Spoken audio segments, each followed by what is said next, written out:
Hello, good morning, everyone. Hope you are doing well. We are going to learn how to do homoscedasticity or heteroscedasticity test. Okay. Um, First of all, what is heteroscedasticity or homoscedasticity? Heteroscedasticity, we are talking about this heteroscedasticity when we have non-constant variance among our residuals, the residuals of the variables enter in our model. Okay, saying that now homoscedasticity is just the opposite of heteroscedasticity. We are talking about homoscedasticity when the variance is the same. This variance is constant among those residuals of our variables which are in our model. That is, and is heteroscedasticity, which is problem, is when you are checking on heteroscedasticity and you realize that there is heteroscedasticity, that one which can affect severely your result. Is this one we can correct it even before to proceed or before to consider the model. But when you are checking and you realize that there is homoscedasticity, meaning there is constant variance, there is no problem, then we can proceed. Okay, and now how to do that? As you can see, you have already data inside, and I have to remind that heteroscedasticity or homoscedasticity test is the same, and the heteroscedasticity or homoscedasticity test is what we are calling post test. And what is post test? Post test is something you can do after finishing to regress a model or after finishing to run a model. Okay, then first of all, you need to run a model. And in our case here, like we want to consider linear regression.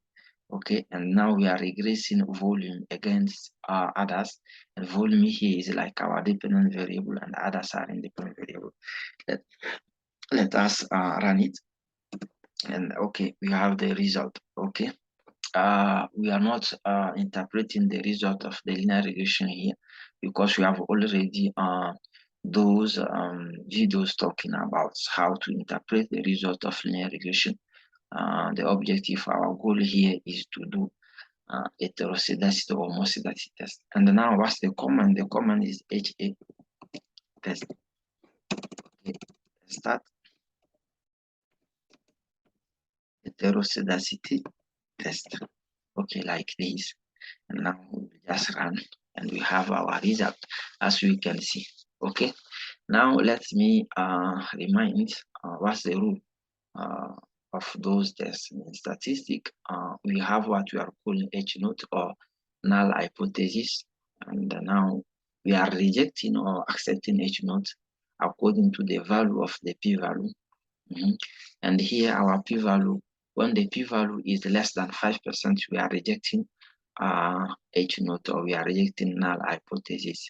But when the p-value is greater than 5%, we are accepting H naught.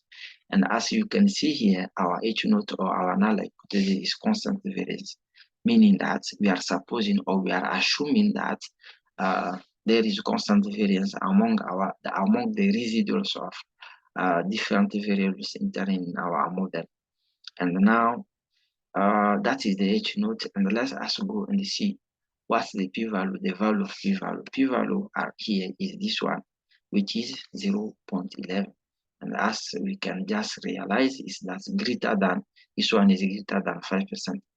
5% is 0.05. Then this one is greater than 5%.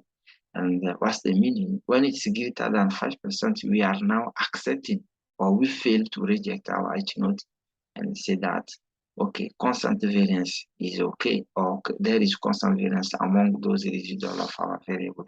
There is homoscedasticity because now we cannot reject it, we are accepting it since our p-value is greater than 5%. Okay, that is, and now we are just what I was just saying is heteroscedasticity, which is a problem. When we realize that there is heteroscedasticity, which we should correct it before to proceed, because it can severely affect your result. But when there is homoscedasticity, there is no problem. That's okay. Then we can proceed with our model. Hope that this one will help you in your study. That's if you have not yet subscribed, just go down and subscribe. It will allow you to have further videos when we will be loading them online. Have a